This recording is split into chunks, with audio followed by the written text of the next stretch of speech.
नमस्कार मित्रों, हम सर्वनाम की चर्चा कर रहे थे। सर्वनाम की परिभाषा, सर्वनाम के भेद, इन सब की चर्चा हमने की थी। सर्वनाम के 6 भेद मैंने आपको बताए थे, जिसमें सबसे पहला जो भेद है वो है पुरुषवाचक सर्वनाम।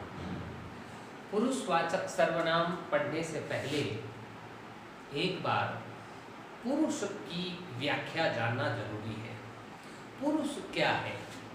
यहाँ पुरुष का अभिप्राय स्त्री या पुरुष वाले पुरुष से नहीं है। यहाँ पुरुष का अभिप्राय है वक्ता, श्रोता या अन्य की भूमिका को प्रकट करने वाला तत्व। इसमें स्त्री और पुरुष दोनों ही आ जाते हैं। जिसे हम इंग्लिश में पर्सन कहते हैं, उसी को हम व्याकरण में पुरुष कहते हैं। हिंदी व्याकरण पुरुष किसे कहते हैं? वक्ता, श्रोता और अन्य की भूमिका को स्पष्ट करने वाला तत्व पुरुष कहलाता है। जो हमें वक्ता, श्रोता और अन्य की भूमिका को स्पष्ट करे। 3 पुरुष होते हैं, सबको पता होता है। उत्तम पुरुष, मध्यम पुरुष और अन्य पुरुष। उत्तम पुरुष यानी वक्ता, जो बोलने वाला है वो हमेशा उत्तम पुरुष होता है। सुनने वाला, श्रोता हमेशा मध्यम पुरुष। वक्ता या लेखक भी कह सकते हैं, लेखक भी उत्तम पुरुष होता है। श्रोता या पाठक कह सकते हैं, पाठक और श्रोता दोनों मध्यम पुरुष होते हैं। वक्ता, श्रोता के अतिरिक्त जितने भी लोग हैं, अन्य लोग हैं, वो सब अन्य पुरुष के अंतर्गत आते हैं। वक्ता, श्रोता के अतिरिक्त अन्य जितने भी लोग होते हैं, वे सब अन्य पुरुष के अंतर्गत आते हैं। तो पुरुष वक्ता, श्रोता और अन्य की भूमिका को स्पष्ट करने वाला तत्व है। ये शब्दों में विकार उत्पन्न करने वाला तत्व है। हमने 5 तत्वों की चर्चा की थी संज्ञा पढ़ते समय। लिंग, वचन, कारक, काल और पुरुष। उन 5 में से एक पुरुष है। तो पुरुष किसे कहते हैं ये स्पष्ट हुआ। अब बात करते हैं पुरुषवाचक सर्वनाम की। पुरुषवाचक सर्वनाम क्या है?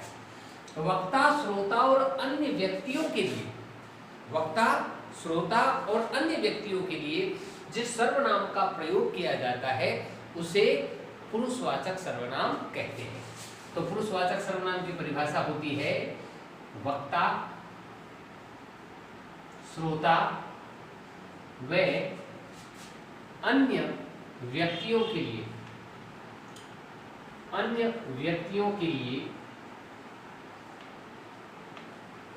जिस सर्वनाम का प्रयोग किया जाए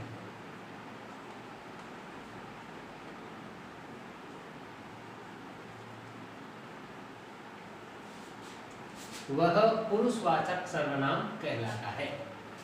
वक्ता, श्रोता और अन्य व्यक्तियों के लिए जिस सर्वनाम का प्रयोग होता है वह पुरुषवाचक सर्वनाम कहलाता है। पुरुष 3 होते हैं, उत्तम, मध्यम और अन्य। इसी प्रकार पुरुषवाचक सर्वनाम भी 3 प्रकार का होता है। कौन कौन सा? उत्तम पुरुषवाचक सर्वनाम,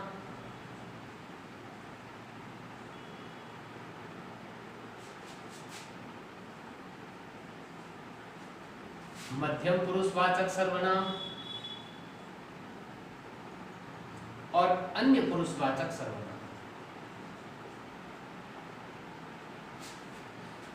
पुरुषवाचक सर्वनाम 3 प्रकार का होता है, उत्तम पुरुषवाचक, मध्यम पुरुषवाचक और अन्य पुरुषवाचक सर्वनाम। अब सबसे पहले है उत्तम पुरुषवाचक सर्वनाम। उत्तम पुरुषवाचक सर्वनाम किसे कहते हैं, इसकी चर्चा हम करते हैं। देखिए, उत्तम पुरुष का प्रयोग किसके लिए होता है? वक्ता के लिए। उत्तम पुरुष किसे कहते हैं? वक्ता को कहते हैं। तो वक्ता अपने लिए जिस सर्वनाम का प्रयोग करता है, वक्ता अपने लिए, स्वयं के लिए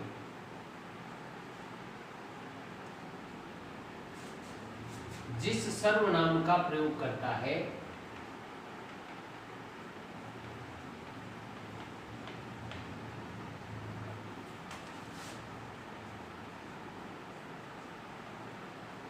उसे उत्तम पुरुषवाचक सर्वनाम कहते हैं।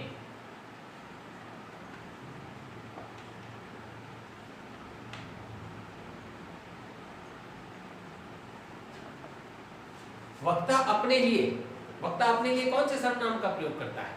देखिए, उत्तम पुरुषवाचक सर्वनाम में मूल सर्वनामों में से मैंने आपको मूल 11 सर्वनाम बताए थे, उनमें से एक सर्वनाम आता है मैं। उत्तम पुरुषवाचक सर्वनाम है मैं। वक्ता अपने लिए हमेशा किस सर्वनाम का प्रयोग करेगा? मैं का। अपना नाम नहीं लेगा, अपने नाम के स्थान पर मैं का प्रयोग करेगा। अपने लिए का यहाँ पर क्या मतलब है? अपने नाम के स्थान पर, अपने नाम के स्थान पर अपना नाम नहीं बोलेगा। अपने नाम के स्थान पर किस सर्वनाम का प्रयोग करेगा हमेशा वक्ता? मैं का। मुझे यदि आपसे कुछ मेरे लिए कहना हो, मैं ये कहूंगा कि मैं बाजार गया। यहाँ ये नहीं बोलूंगा कि श्रीनिवास बाजार गया। श्रीनिवास नाम मेरा नाम मैं नहीं लूंगा, उस नाम के स्थान पर मैं किसका प्रयोग करूंगा? मैं का। तो ये मैं उत्तम पुरुषवाचक सर्वनाम है। आप भी अपने लिए जब बात करेंगे तो अपना नाम नहीं लेंगे। मान लीजिए आपका नाम रमेश, सुरेश, दिनेश या रमा, सीता जो भी है, उसके स्थान पर आप किसका प्रयोग करेंगे? मैं। तो मैं उत्तम पुरुषवाचक सर्वनाम है। वक्ता अपने नाम के स्थान पर किस सर्वनाम का प्रयोग करता है? मैं का। मैं एक वचन रूप है।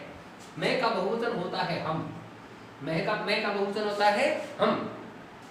तो मैं का प्रयोग होता है एक वचन के लिए, और जब वक्ता अपने साथ कुछ और लोगों को भी मिला लेता है, जब वक्ता अकेला न होकर के अपने साथ ज्यादा लोगों को साथ रखता है, उस समय वक्ता हम का प्रयोग करता है। मैं बाजार गया, हम बाजार गए। अब यहाँ पर हम में वक्ता अकेला नहीं है, उसके साथ 2-3 लोग और भी हैं। तो मैं एक वचन है और हम इसी का बहुवचन है। यहाँ तो कोई समस्या नहीं है, मैं का प्रयोग एक वचन में हो और हम का प्रयोग बहुवचन में हो। कभी कभी समस्या उपस्थित होती है तब जब मैं का प्रयोग एक वचन में न करके हम का प्रयोग एक वचन में किया जाता है। अर्थात जब कोई व्यक्ति अपने आप को मैं कहने की बजाय हम कहता है, एक वचन के लिए ही हम का प्रयोग करता है। ऐसी स्थिति के लिए 2 स्थितियां हैं। एक है बड़प्पन जताने के लिए, अपना बड़प्पन दिखाने के लिए, और दूसरी स्थिति है आदत के कारण, है ना। बड़प्पन जताने के लिए मैं के स्थान पर हम का प्रयोग होता है। मैं के स्थान पर किसका प्रयोग करते हैं? हम का। मैं एक वचन रूप है, इसके स्थान पर एक वचन में मैं का प्रयोग नहीं करके अकेला ही व्यक्ति अपने लिए मैं का प्रयोग न करके हम का प्रयोग करता है। ऐसी स्थिति में समस्या क्या आई कि अब हम का प्रयोग एक वचन में किया है तो बहुवचन में क्या करेंगे? ऐसी स्थिति में क्या करते हैं कि हम जब एक वचन हो गया तो बहुवचन बनाने के लिए हम के साथ सब या लोग जोड़ा जाता है। सब या लोग, हम सब या हम लोग, हम सब बाजार गए, हम सब घूमने गए, हम लोग देख रहे थे, हम लोग, हम सब। ये कब करना पड़ा? जब हमने हम का प्रयोग एक वचन में किया, जबकि हम बहुवचन है, मैं एक वचन है। यदि ये स्थिति नहीं आएगी सब या लोग जोड़ने की, यदि हम मैं का प्रयोग एक वचन में करेंगे और हम का प्रयोग बहुवचन में करेंगे। लेकिन 2 स्थितियां मैंने बताई। बड़प्पन जताने के लिए, अपना बड़प्पन जताने के लिए मैं के स्थान पर एक वचन में ही हम का प्रयोग कर दिया जाता है। जैसे अकबर ने कहा हमें एकांत चाहिए, हमें एकांत चाहिए। यहाँ पर अकबर अपने मैं के स्थान पर मुझे एकांत चाहिए ऐसा कहने के स्थान पर हम के स्थान पर मैं के स्थान पर क्या बोल रहा है? हम बोल रहा है, हमें बहुवचन का प्रयोग कर रहा है। सेठ जी ने नौकर से कहा। अब ये बताना जरूरी है ऐसे वाक्यों में, ऐसा प्रयोग यदि हमें बताना हो तो कि एक व्यक्ति बोल रहा है, सेठ जी, इसलिए ये सब कहना पड़ रहा है। सीधे यदि हमें एकांत चाहिए इतना कहा जाता तो अब क्या पता एक नहीं ज्यादा होंगे। हालांकि एकांत से बात स्पष्ट हो रही है कि एकांत का मतलब अकेला ही है, लेकिन इसमें नहीं। सेठ जी ने नौकर से कहा हम भोजन करके आते हैं, भोजन करके आते हैं। अब यहाँ सेठ जी अकेले हैं, लेकिन अपने लिए किस शब्द का प्रयोग कर रहे हैं? हम का, जबकि उन्हें करना चाहिए था मैं भोजन करके आता हूँ, जबकि उन्होंने मैं के स्थान पर किसका प्रयोग किया? हम का। तो ऐसी स्थिति में जब मैं के स्थान पर हम का प्रयोग, मैं एक वचन है, उसके स्थान पर हम बहुवचन का प्रयोग एक वचन में कर दिया जाता है, तब बहुवचन बनाने के लिए हम के साथ सब या लोग जोड़ा जाता है। अब देखिए, ये चर्चा हमने की कि सर्वनाम जो है वो विकारी शब्द है।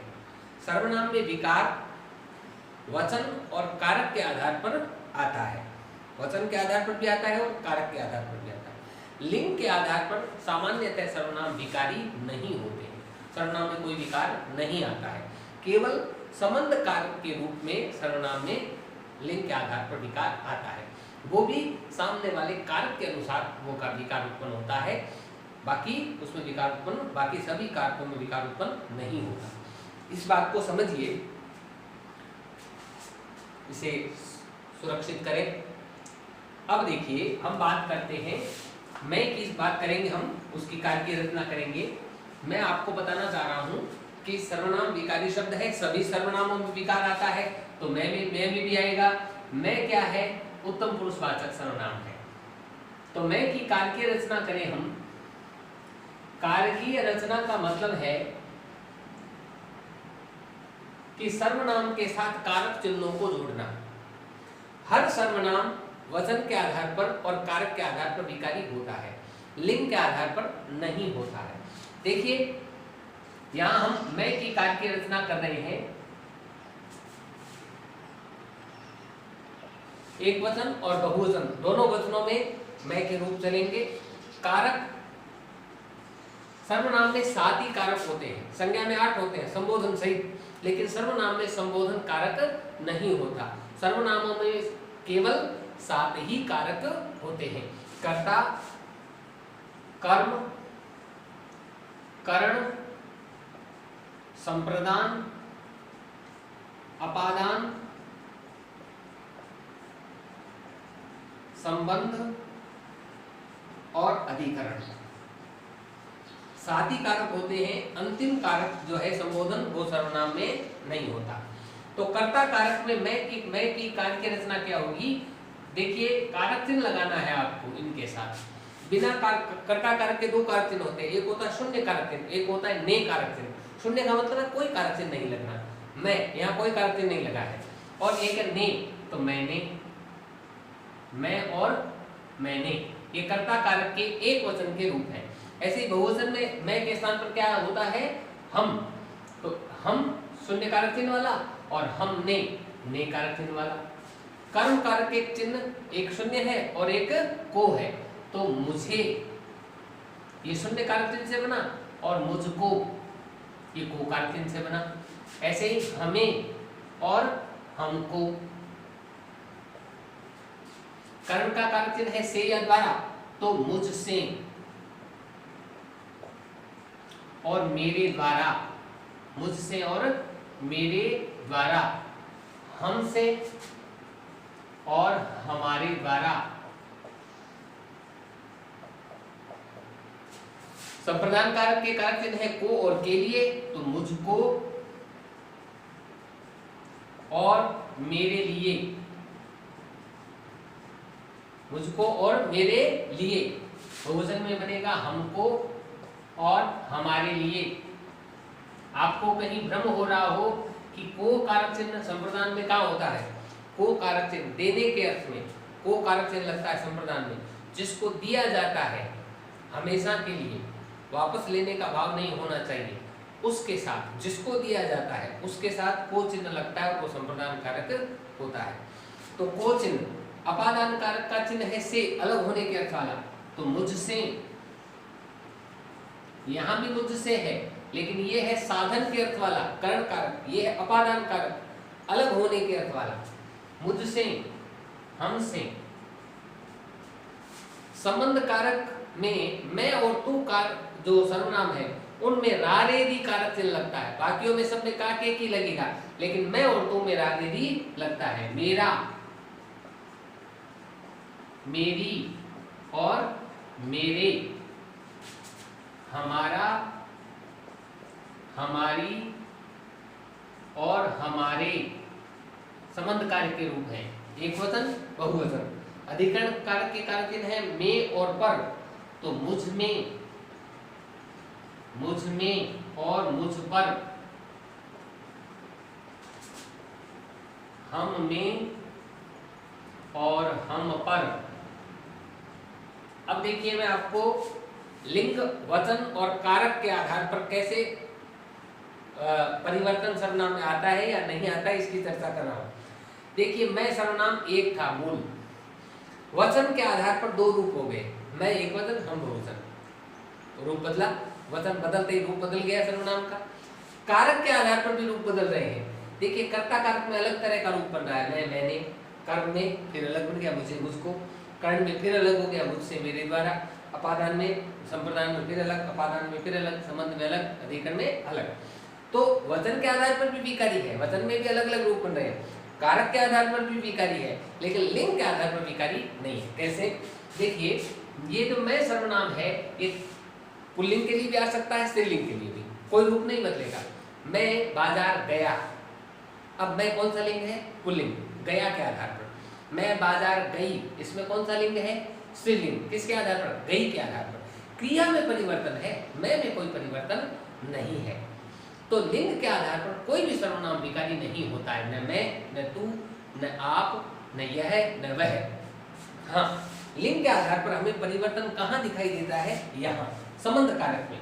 देखिए मेरा पुल्लिंग रूप है, मेरी स्त्रीलिंग रूप है, हमारा पुल्लिंग रूप है, हमारी स्त्रीलिंग रूप है, ये वचन बहुवचन है, मेरे और ये हमारे। लेकिन ये जो परिवर्तन है ये लिंग के आधार पर सर्वनाम में परिवर्तन नहीं है, केवल संबंध कारक का परिवर्तन है। बाद में इस सर्वनाम के बाद जिससे इसका संबंध होगा उसके कारण इसका रूप बदलेगा। मेरी पुस्तक, पुस्तक स्त्रीलिंग है इसलिए मेरी, और मेरा पेन, पेन पुल्लिंग है इसलिए मेरा, है ना। मेरा घर, घर पुल्लिंग है इसलिए मेरा। मेरी हवेली, हवेली स्त्रीलिंग है इसलिए मेरी।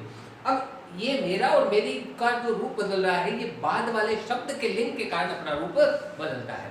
बाकी सर्वनाम के रूप में लिंग के आधार पर परिवर्तन नहीं होता। तो देखिए मैं सर्वनाम की कार्य रचना की है। अब मैं सर्वनाम तो एक था, मूल सर्वनाम तो एक ही था, उत्तम पुरुषवाचक, लेकिन उसके रूप इतने बने हैं। कितने रूप बने हैं? देखिए 7 कारक हैं, हर कारक में औसत 2-2 रूप बन रहे हैं। अपादान में 1 बना है तो संबंध में 3 बन गए हैं, औसतन 2-2 है। तो 7 के 14 एक वचन के और 14 बहुवचन के 28 रूप बन सकते हैं। कहने का ये अभिप्राय है कि इनमें से कोई सा भी शब्द आ जाए और आपसे पूछ ले कि कौन सा सर्वनाम है, तो उसे आपको क्या बताना है? उत्तम पुरुषवाचक। और यदि उत्तम पुरुष, मध्यम पुरुष ये विकल्प में न हो, केवल पुरुषवाचक हो तो पुरुषवाचक तो है ही, क्योंकि उत्तम पुरुष, मध्यम पुरुष, अन्य पुरुष, पुरुषवाचक के ही भेद है। तो इनमें से कोई सा शब्द आए आपको बताना है पुरुषवाचक, उत्तम पुरुषवाचक सर्वनाम। उदाहरण देख लीजिए, इसे सुरक्षित करें। आगे सभी सर्वनामों की कार्य रचना इसी आधार पर होगी। सर्वनाम में कारक चिन्ह जोड़ने होंगे। आगे भी हम चर्चा करेंगे हर सर्वनाम की एक एक करके। अभी इसे सुरक्षित करें। अब उदाहरण देखते हैं हम उत्तम पुरुषवाचक के।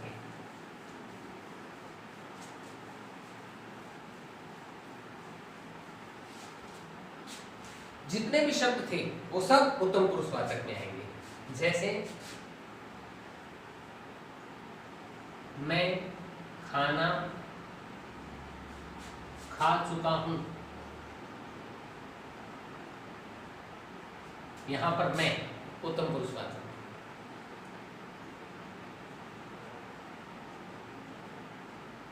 मेरे लिए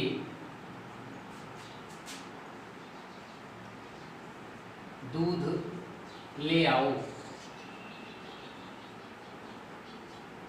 यहां पर मेरे लिए, मैं का ही एक वचन का संप्रदान कारक का रूप है मेरे लिए। कर्ण कारक देखें, पहले देखें कर्म कारक, मुझे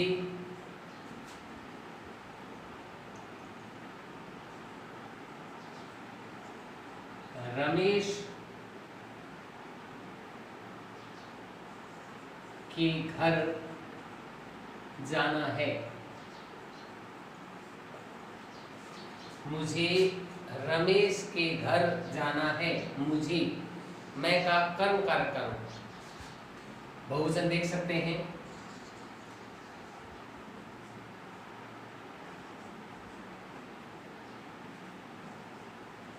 आप हम पर विश्वास करो। आप हम पर, बहुवचन है, हम पर, बहुत सारे लोग हैं, हम पर या हम सब पर विश्वास करो, अधिकरण कारक का रूप है।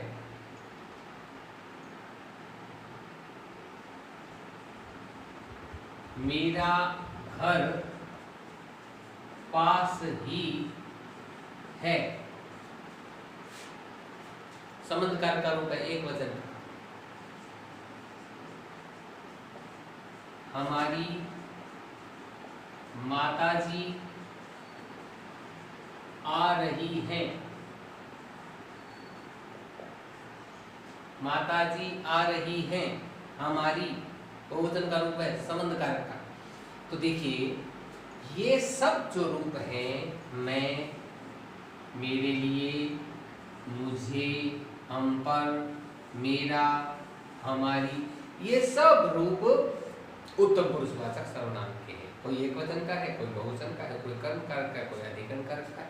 कारक या वचन बदल सकते हैं, लेकिन सब हैं उत्तम पुरुषवाचक सर्वनाम। चलिए, अब हम उत्तम पुरुषवाचक सर्वनाम के बाद अगले वीडियो में चर्चा करेंगे मध्यम पुरुषवाचक सर्वनाम की। आप सर्वनाम पढ़ रहे हैं, सर्वनाम से संबंधित कोई समस्या हो तो कमेंट बॉक्स में कमेंट लिख सकते हैं, और इसे ज़्यादा से ज़्यादा अपने मित्रों में शेयर करें ताकि इसका लाभ उठा सकें, और हमारे चैनल को सब्सक्राइब करें। धन्यवाद।